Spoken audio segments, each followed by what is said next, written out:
പല ഫാമിലിയിലേക്ക് നോക്കുന്ന സമയത്ത് പ്രത്യേകിച്ച് ഭാര്യ ഭർത്താവ് തുടക്ക സമയത്തൊക്കെ ഭയങ്കര സ്നേഹത്തിലും പ്രണയത്തിലൊക്കെ ആയിരിക്കും. പക്ഷെ ഒരു ഘട്ടം കഴിയുന്ന സമയത്ത്, ഒരു സമയം കഴിയുന്ന സമയത്ത് രണ്ടുപേരും അങ്ങോട്ടും ഇങ്ങോട്ടും ഭയങ്കര പ്രശ്നത്തിലുമായിരുന്നു. അപ്പം ഇതിൻ്റെയൊക്കെ പ്രധാന കാരണം എന്തായിരുന്നു? എനിക്ക് തോന്നുന്നു ഇന്ന് തിരക്കാണ് എല്ലാവർക്കും. ഭാര്യയും ഭർത്താവും ജോലിക്ക് പോകണം. ചിലപ്പോൾ അത് രണ്ടുപേരും രണ്ട് ഷിഫ്റ്റിലായിരിക്കും. പരസ്പരം ഒന്നിച്ചിരിക്കാനുള്ള സമയം കുറവാണ്. ഞാൻ പലപ്പോഴും പറയാറുണ്ട്, ഊട്ടുമേശയാണ് കുടുംബത്തെ ഒന്നിച്ചു നിർത്തുന്നത്. ഒരു നേരമെങ്കിലും ഒരുമിച്ചിരിക്കണം, ഓരോ മോഹവും പൂക്കേണം എന്നൊരു പഴയ സിനിമാ ഗാനത്തിന്റെ ഈരടിയുണ്ട്. ഒന്നിച്ചിരിക്കാനുള്ള സമയം നമുക്ക് ഇന്ന് കിട്ടുന്നില്ല. അപ്പൊ ബോധപൂർവം ഭാര്യയും ഭർത്താവും ശ്രമിച്ചാൽ മാത്രമേ ഈ സമയത്തെ നമുക്ക് കണ്ടു കിട്ടാനായിട്ടാവുള്ളൂ. ഈ ഒന്നിച്ചു വരവാണ് കുടുംബത്തിന്റെ ഹാർമണിയെ ഡെവലപ്പ് ചെയ്യുന്നത്.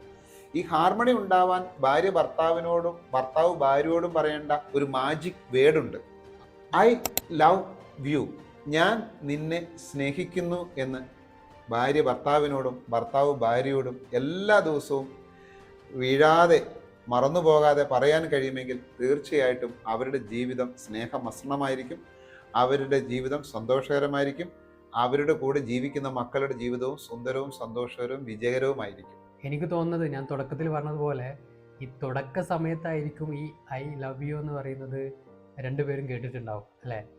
അതെ അതെ, നമ്മുടെ മലയാളികൾക്ക് പ്രത്യേകിച്ചും അങ്ങനെയാണ്. ഇത് പ്രണയത്തിന്റെ കാലഘട്ടത്തിൽ മാത്രം പറയേണ്ട ഒരു വാക്കാണ് ഐ ലവ് യു എന്നാണ് പലപ്പോഴും വിചാരിക്കുന്നത്.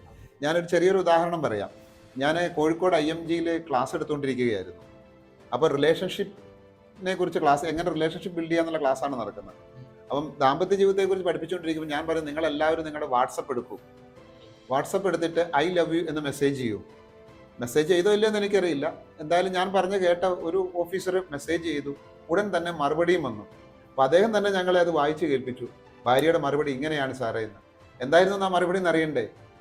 ഏട്ടാ, നിങ്ങൾക്ക് നമ്പർ മാറിപ്പോയെന്ന്. അതായത് ഭർത്താവിൽ നിന്ന് അപ്രതീക്ഷിതമായിട്ട് ഐ ലവ് യു എന്ന മെസ്സേജ് കേട്ടപ്പോൾ ഭാര്യ വിചാരിച്ചു എന്നെ ഉദ്ദേശിച്ചല്ല, വേറെ ആരെയും ഉദ്ദേശിച്ചാണ് ഇത് പറഞ്ഞതെന്ന്. കാരണം ഇന്നേ വരെ ആ ഭർത്താവ് എന്ത് ചെയ്തിട്ടില്ല, ഭാര്യയോട് ഐ ലവ് യു എന്ന് പറഞ്ഞിട്ടില്ല. അപ്പോൾ നമുക്ക് ഐ ലവ് യു എന്ന് ദിവസവും 3 നേരം പറയാൻ കഴിയുമെങ്കിൽ നമ്മുടെ ദാമ്പത്യ ജീവിതത്തിന്റെ ശക്തിയും കരുത്തും ഊഷ്മളതയും ഒക്കെ വർദ്ധിച്ച്, മാധുര്യവും ഒക്കെ വർദ്ധിച്ചു വരും. അപ്പൊ എനിക്ക് എല്ലാ ദമ്പതിമാരോടും പറയാനുള്ളത്, പ്രായം എത്രയും ആയിക്കൊള്ളട്ടെ, നിങ്ങൾ ദിനംതോറും 3 തവണയെങ്കിലും എന്ത് പറയണം?